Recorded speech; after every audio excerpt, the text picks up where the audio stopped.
Hello friend, SSC GD guide Bengali চ্যানেলে তোমাদের সকলকে আরও একবার স্বাগত। আজকে যে মূল বিষয় ভিডিওটা বলবো 2026-এর যে এক্সামটা তার কিন্তু আর হাতে গুনে মাত্র 48 দিন সময় আছে। তোমরা কিভাবে এই 48 দিনটাকে ইউটিলাইজ করবে এবং কিভাবে এই অল্প সময়ের মধ্যে তোমরা পুরো প্রিপারেশন জার্নিটাকে একটি ছকে সাজাবে, আজকে আমি কিন্তু ছোট্ট ভিডিওর মাধ্যমে বলে দেবো। প্রথমেই আমি বলি, এসসি জিডি পরীক্ষা কিন্তু 160-এ হয়, তোমরা সবাই জানো হয়তো। 80 করে দুটো সাবজেক্ট মানে 2 নাম্বার করে থাকে, টোটাল 80টা কোশ্চেন। 80 ইন্টু 2 160-তে কিন্তু এক্সাম হয়। এখানে মেনলি চারটে আলাদা আলাদা কিন্তু সেকশন থাকে। প্রথমে একটা থাকে যেটা রিজনিং, ম্যাথ, হিন্দি অথবা ইংলিশ, আর একটা থাকে জিকে। হিন্দি অথবা ইংলিশ তোমরা যে কোনো একটা করতে পারো, তবে আমাদের তুমি হিন্দি করলে নাম্বারটা একটু স্কোরিং হবে। এবং তুমি যদি ইংলিশে ভালো হও তাহলে কিন্তু আমি বলবো তাহলে তুমি ইংলিশ করো, যেটা তোমার ভালো লাগে, হিন্দি অথবা ইংলিশ। এই হচ্ছে মেন বিষয়। টোটাল 20টা করে এক একটাতে থাকে, 20 ইন্টু 2 40, এক একটা সেকশানে 40, চারটে 40 ইন্টু 40 160-তে কিন্তু টোটাল এক্সাম হয়।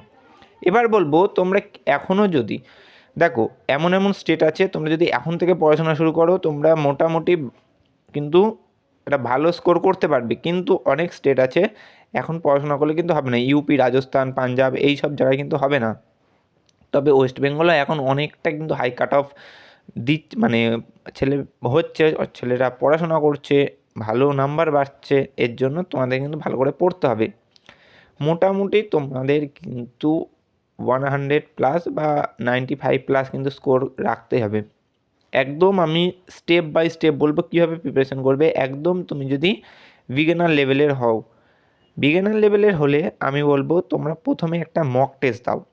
দেখো মক টেস্ট বিগিনার লেভেলে হলে কিন্তু একটা মক টেস্ট দিলে মোটামুটি তোমরা জানো, আমি ধরে নিচ্ছি একদম জিরো না, তুমি কিছু জানো, কিন্তু কোথায় কোথায় আর একটু পড়তে হবে তোমরা হয়তো এখনও জানো না।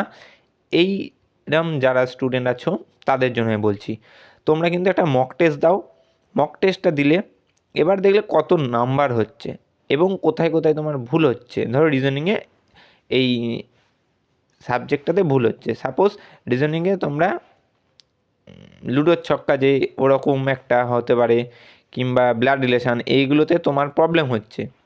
একটা মক টেস্টে কিন্তু বুঝতে পারবে না, হয়তো একটা মক টেস্টে ওই কোশ্চেনটা টাফ ছিল তুমি পারোনি, কিন্তু দ্বিতীয় মক টেস্টে পারলে। এরকম 2-3টে মক টেস্ট দিয়ে 2-3 দিনের মধ্যে তোমরা তোমাদের যে কোথায় ঘাটতি আছে সেটা কিন্তু দেখতে পারবে।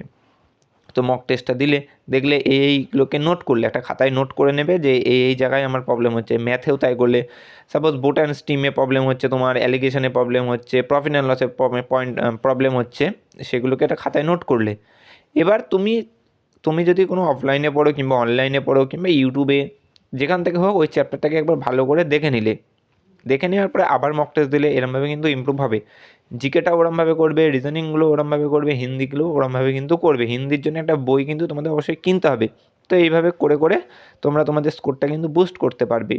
তো আরও আমি বলবো কোথা থেকে হিন্দি পড়বে, কোথা থেকে ম্যাথ করবে, বড় কিন্তু আরও ভিডিও আসবে। আজ ছোট্ট ভিডিওর মাধ্যমে একটা ইনফরমেশানটা দিয়ে দিলাম। এইভাবে কিন্তু তোমরা স্কোরটাকে বুস্ট করতে পারো এবং 48 দিনের মধ্যে এরকম করতে হবে। তো এরকম যখন হয়ে গেল তারপরে তোমরা মক টেস্ট দেবে, দেখবো অনেক কিন্তু নাম্বার তোমরা গেইন করতে পারবে।